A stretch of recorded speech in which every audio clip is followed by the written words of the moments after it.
Hello, everyone. I am super excited to be here today. As Matt said, I am with Google for Education, and it is CS Ed Week, and I'm so excited about this. Around this time, I really am always so excited because when I was in my school district, and I'll get to kind of my background as well, but when I was in my school district, I started the Hour of Code kind of week of activities in our school district. We used to have the band come and play to kind of kick us off at every school. It was amazing. And so I'm really excited to be presenting here in this particular format for today. So happy CS Ed Week, and I'm here to talk about as well what's new with Google. As Matt stated, my name is Kimberly Lane Clark.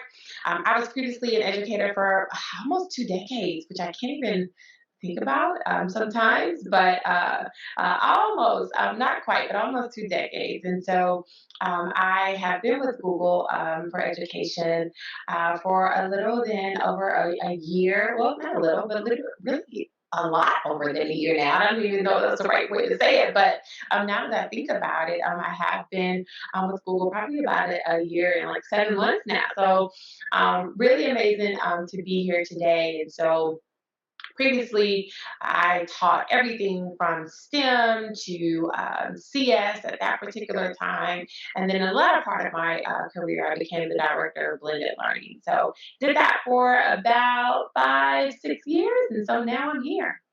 But let's go ahead and get rocking and rolling.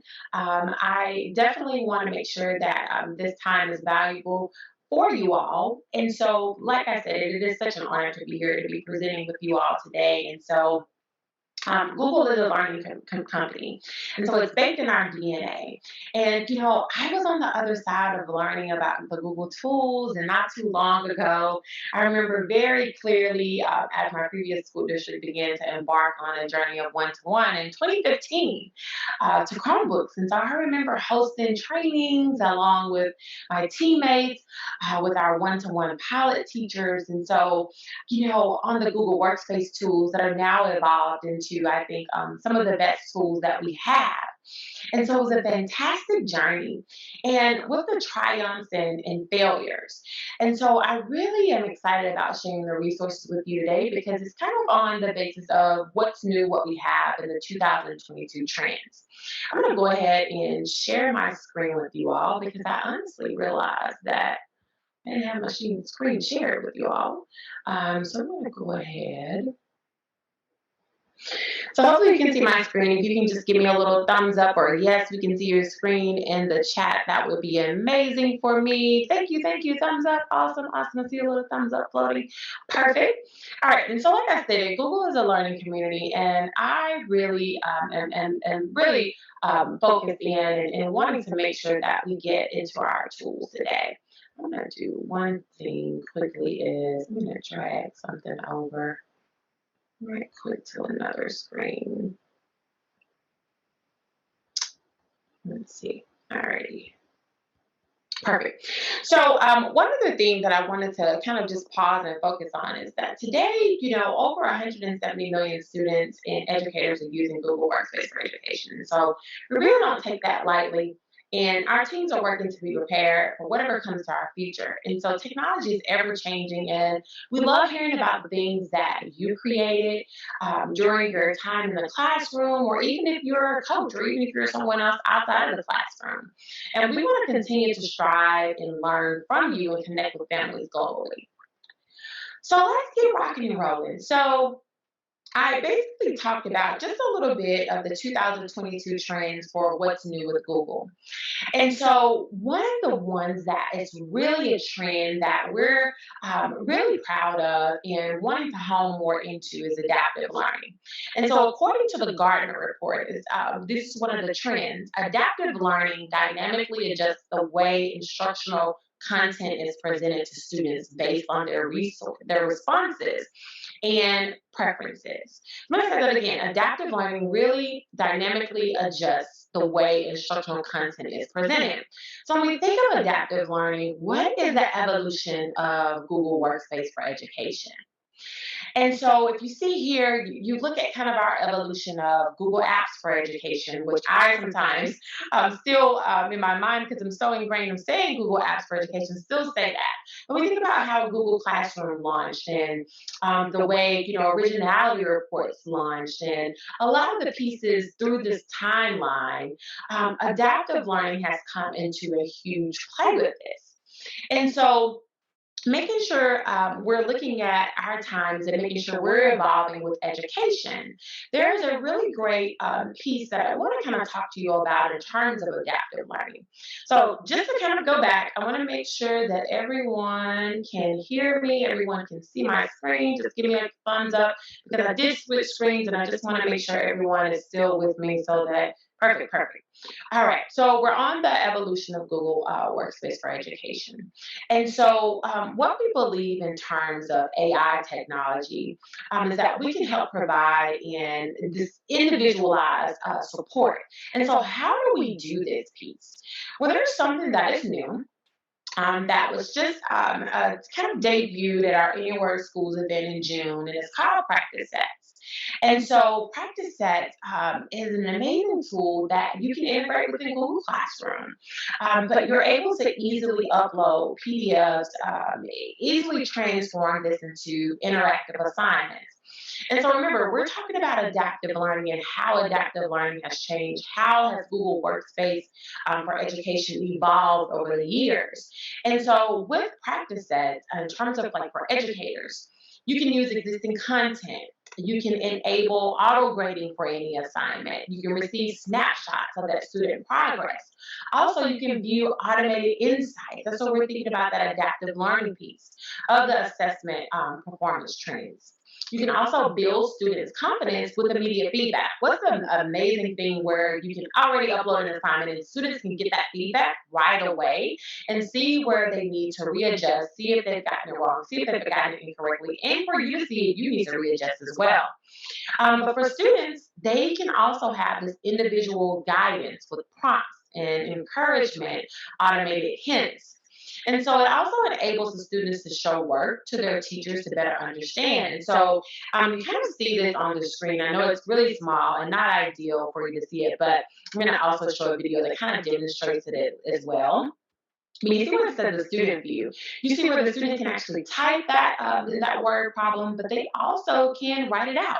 If you have a touchscreen Chromebook or if you have an annotation tool, then the students can actually write out that problem, which is an amazing piece because students can write out, show their work, and then the teacher can see this as well as you see the teacher view right underneath the student view as well. So, and make sure, like Matt said, please post your questions. We'll make sure that we get to them at that particular time. But if you have any questions about this, so remember, just to kind of, oops, I think my earpiece fell out, and hopefully you all can still hear me. Let me go back and make sure. Okay, perfect. All right. So, and just to kind of go back to what we were just talking about, adaptive learning, looking at the evolution of what we look at for our workspace for education tools and practices is one of our new pieces. I'm going to press play.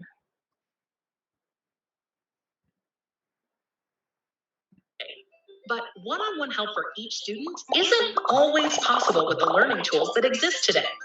For educators, having a round-the-clock tutor for each student that can help them grade classwork and give insights into student comprehension would be ideal. That's why we're creating a new tool in Google Classroom called Practice Sets, which enables educators to create interactive assignments from their existing content or from scratch. Students can get help as they answer questions, and teachers can get automated insights to know where students are getting stuck. Let's take a look at how it works.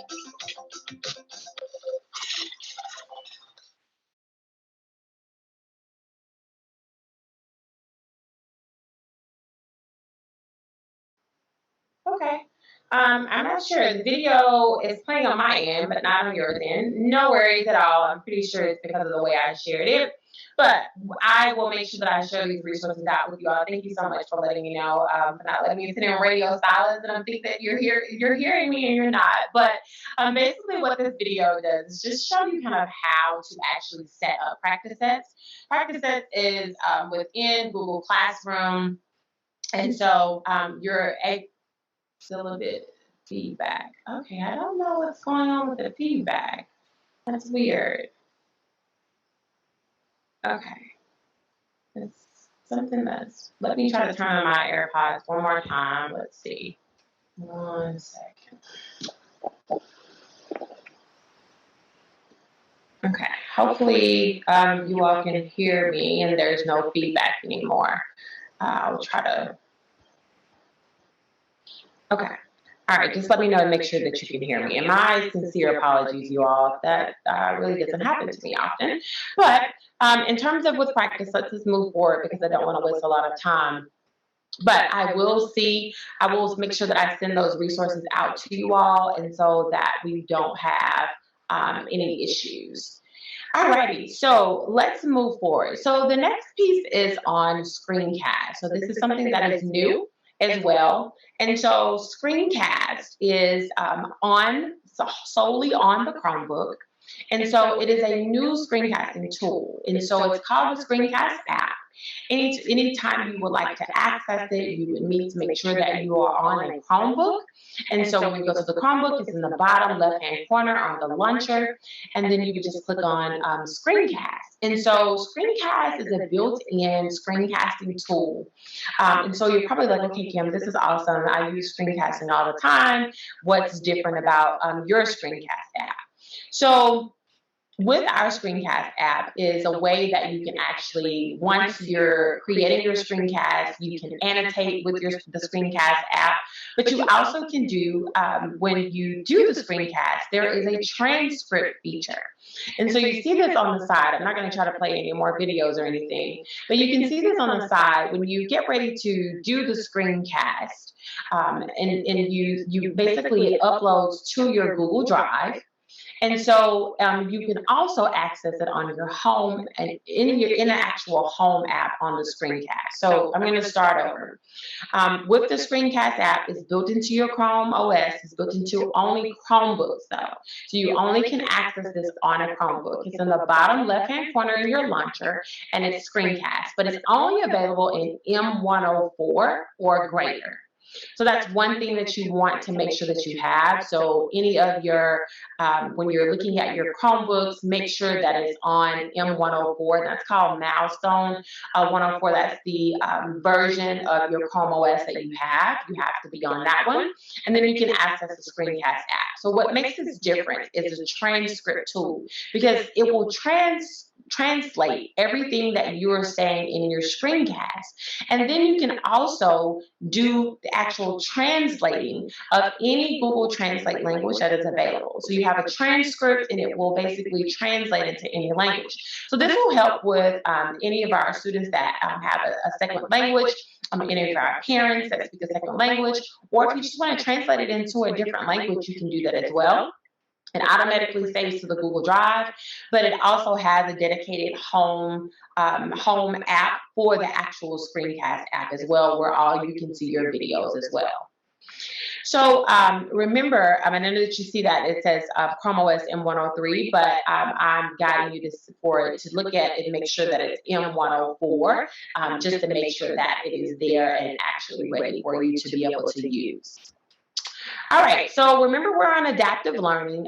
We had a couple of little pieces with our audio, but adaptive learning. And so thinking about the pieces with adaptive learning and what we've done for what's new with Google for Education, there's another piece is called originality reports. And so originality reports detects any type of peer plagiarism, but it's using that adaptive learning piece that I kind of spoke about earlier today. And it's being able for you to be able to compare your student work. You can scan Google Docs. You can also scan Google Slides as well. And then For school districts that have a certain edition, you can also have your own repository. And so with your repository, you can keep those particular essays. For instance, if you had Miss Johnson's class that turned in senior essays in 2021, and then you come back and Miss Johnson has another group of students, and so you want to keep that school on repository with those essays, so that if you want to detect plagiarism, then you can in your own school on repository. But how is Originality Reports brought to you all? It's brought to you all by that adaptive learning piece that I talked about. All right, so let's move forward. So next, Smart Canvas. Smart Canvas it's new, but it's kind of been around probably about a year now. And so with Smart Canvas, if you have any where you go to Google Docs, and if you see it here, it's kind of in this little GIF where it's showing you. There's smart chips. And so within these smart chips is something called a Smart Canvas. And when we think about this, Smart Canvas is not like a product or a feature itself, but it's rather a new experience that enhances the collaboration in apps that you use every day, like the docs and sheets and slides. That's kind of what you see in the actual GIF that's on the screen. And so by making them even more interactive and intelligent, the Smart Canvas is made up of a bunch of features. And so you'll see, how do I get to these? Well, you can basically either hold down your shift and do the @ sign, and you'll see a list of kind of these smart chips appear.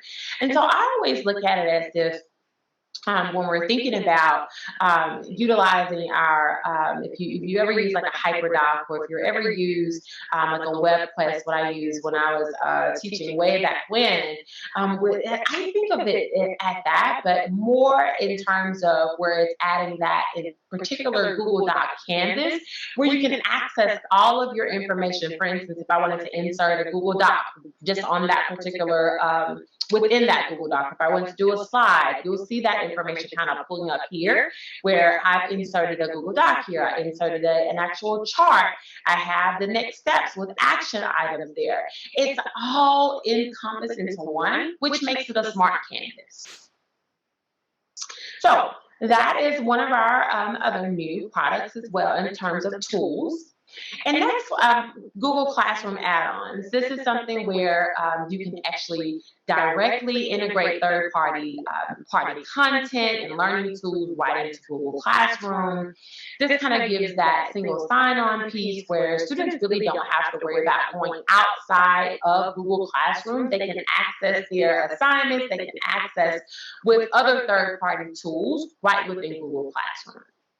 Now, let's get into digital learning environments. So this is another one of the 2022 trends that I want to actually speak on as well. So remember, we were talking about kind of the adaptive learning piece in terms of the 2022 trends with the Gartner report, but digital learning environments, are really important, and not just the makeup of what your class looks like, but it's meaning in terms of the students to access high quality digital learning resources that start fundamentally with great curriculum design, including defining the new spaces that are requirements involving from the beginning to the end in mind, and being able to focus on all of those learning outcomes.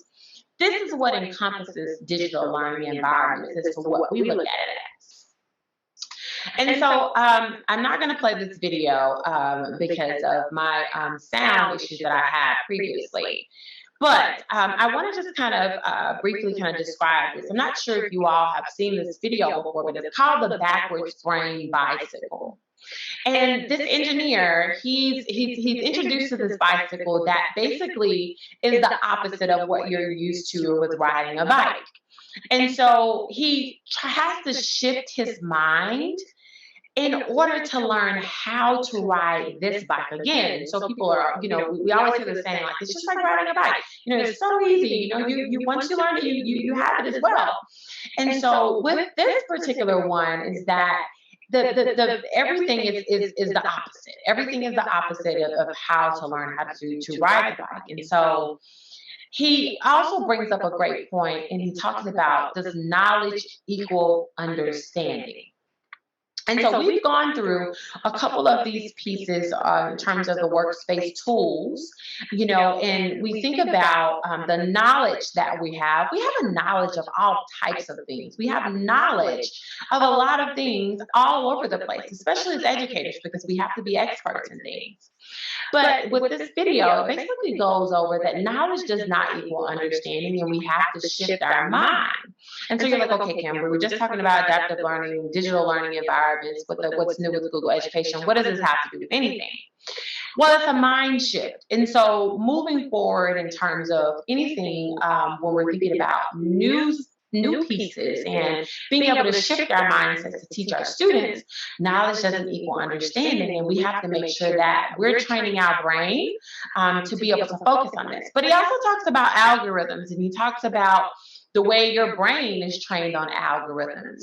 And so this goes into another piece that I'm going to talk about is CS first.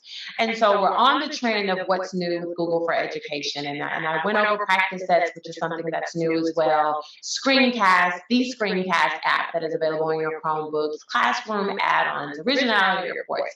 Okay, but our next kind of what's new with Google is CS first. But we have to think about the way that we're shifting our minds so that students can learn as well.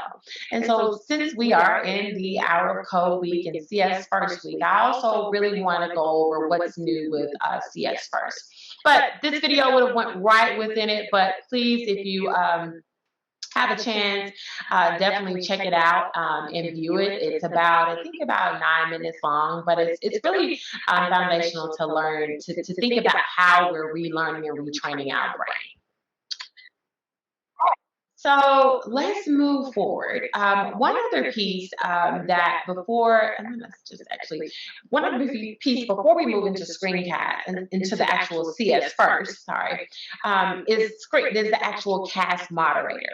So, and I'm noticing my pictures are a little bit pixelated on here, and my apologies for that. That's why I kind of got tripped up on. It's like, what exactly is going on with my slide? But the cast moderator, this is a great way. This is something that is new as well. It's made to where you can wirelessly cast with your device. And so it's no HDMI cables that are needed. It actually requires a secure code, and it gives the educators more control of within your classroom. It also gives that kind of integration piece where I can do a screencast using the Screencast app. I can use practice sets, and I also can cast using the cast moderator and walk around the classroom and annotate on my board as well. So this is a new device that we have, and it's with the Google TV. It's an actual device. But I'm not going to spend a lot of time on this, but just know that this is a new what's new for Google Education tool. All right, so now let's go back to the video that I was previously talking about, and does knowledge equal understanding? And so we're knowledgeable about a lot of things, but the understanding piece is where we have to shift our mindsets with different things. So with CS First, here are a couple of kind of examples when we're thinking about mindset and shifting our mindset when you're teaching CS First. And so Google does have a CS curriculum that is called CS First, is what we're going to actually go over today. And so thinking about our mindset, encouraging a growth mindset for you and your students, there are no bad ideas. We're on this journey together, and then just explore. So if you're probably thinking, okay, I really don't, know a lot about computer science to teach it.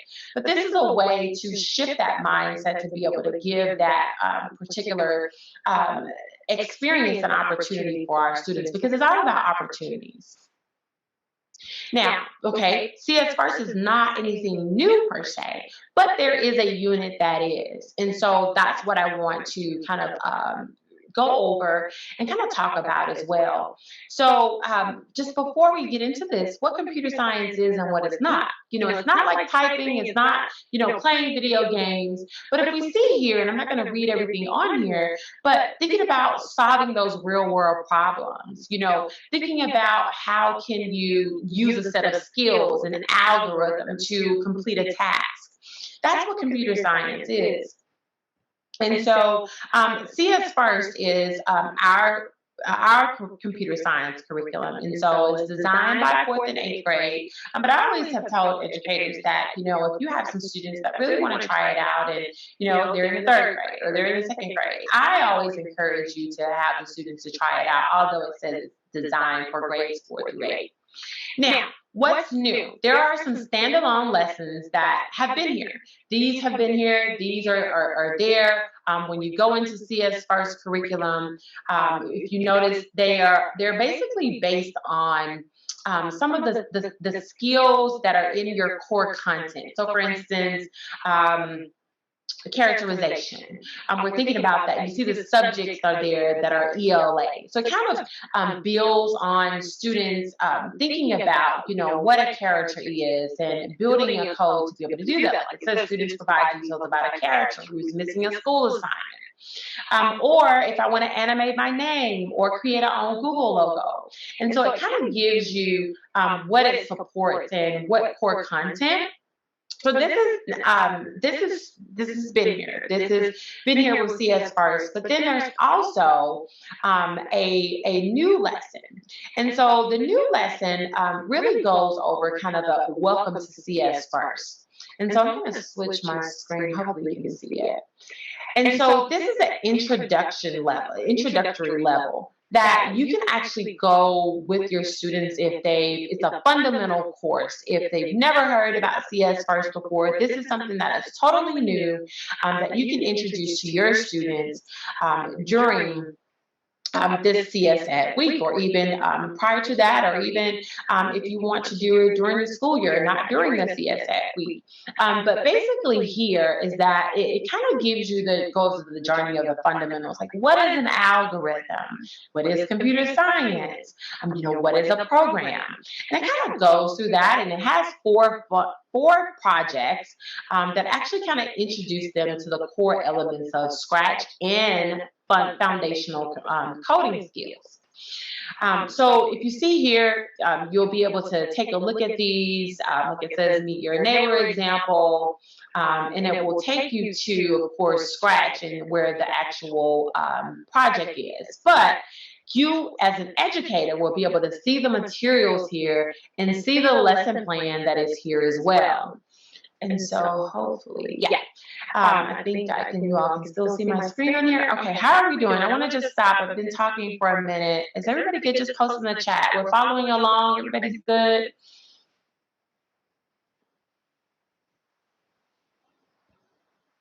All right, thank you. I see some thumbs up floating, so that's good. Because you never know when you're on a webinar if people can hear you or just like my sound was out.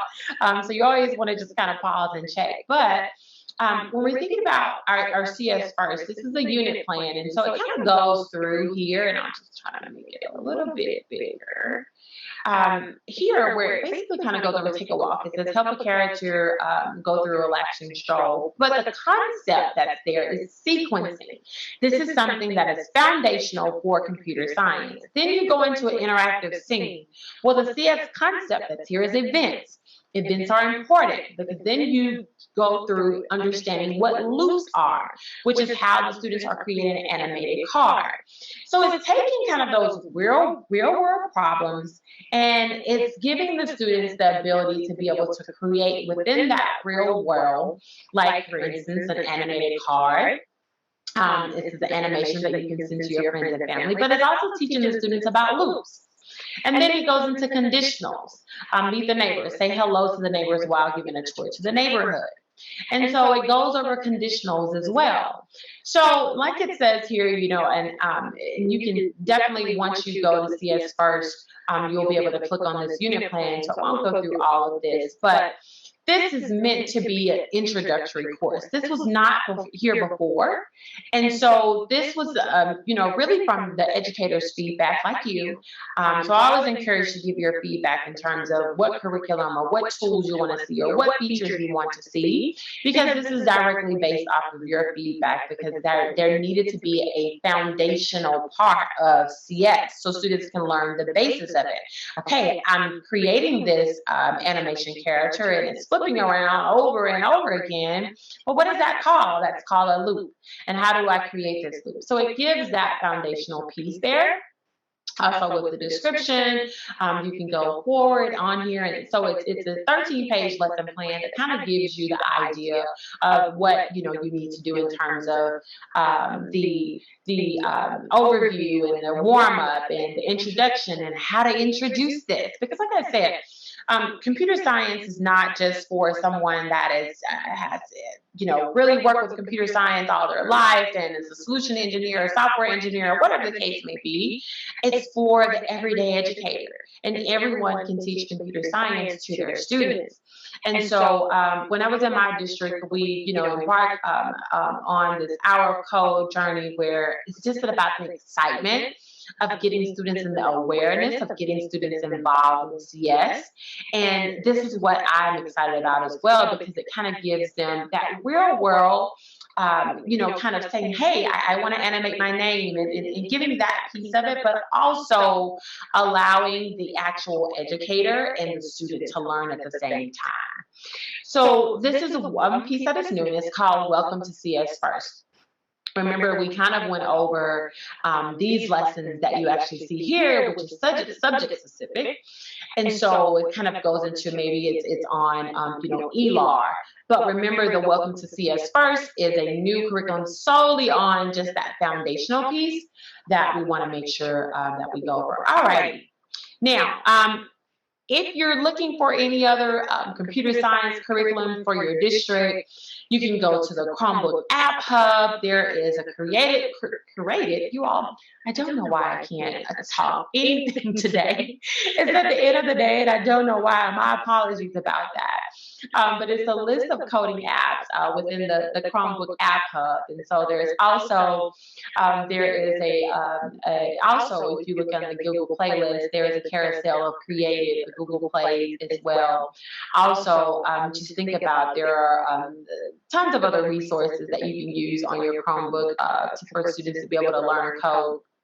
But we also have some resources that kind of take you through the different pieces of if the students are in elementary, if they're in middle school, high school, internship, out of college, out of high school. And so we have numerous amounts of programs that kind of address that. For instance, Code Next. It has high school students that actually physically go into a building in designated areas all over the United States. And so they can take these actual classes in person. It's called Code Next. And then we have the CS Summer Institute and Summer Code. And so Summer of Code and different IT support professional certificates, which is called Grow with Google. So there's so many of them that you can actually give that student the opportunity. All of these that I'm naming, if you don't remember anything else from today, it's just providing the students the opportunity. That's what CS First was created, and CS Ed, why it was created, is just providing that student the opportunity.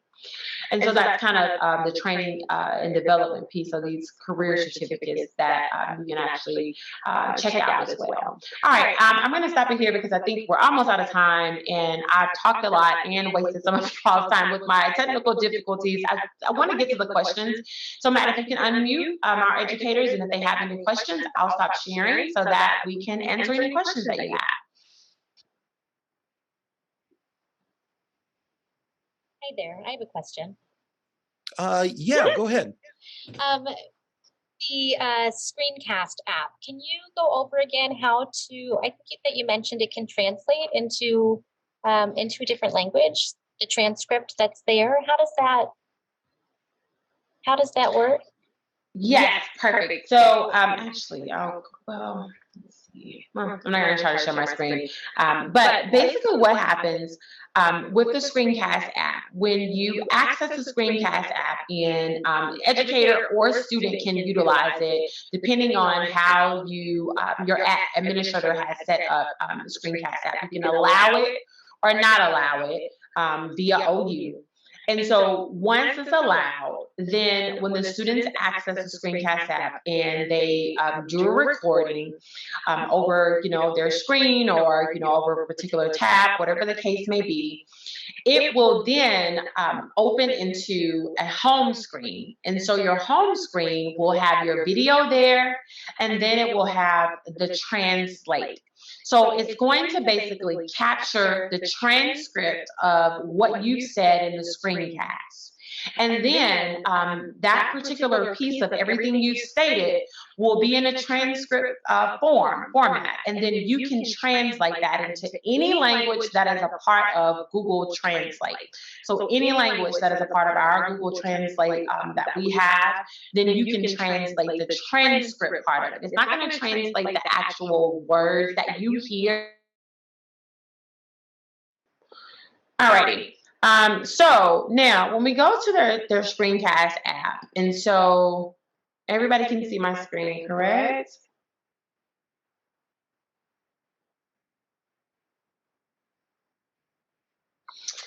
Now, when we go into our screencast, this is what it looks like when I stated the home screen that's there. And so when you get ready to annotate on your screen, then it will basically download into this home base or home app where you see all of your screencasts. And so I'm just going to click on one. And this is what I mean with the transcript. Everything that I've stated is here. And then my transcript is on this side. But the students will see translate right beside transcript. They will see the translate feature. And they can translate this entire transcript. Now, I'm looking at it on the teacher's view. And so what the teacher view can do, I can go in, I can basically edit some text. I can skip this section. For instance, if the bell rang, or if, it was an interruption while I was doing the recording, then I can skip that section and it will skip it automatically on the video. Now, if I edit the text, it doesn't edit my words. It's only editing the transcript.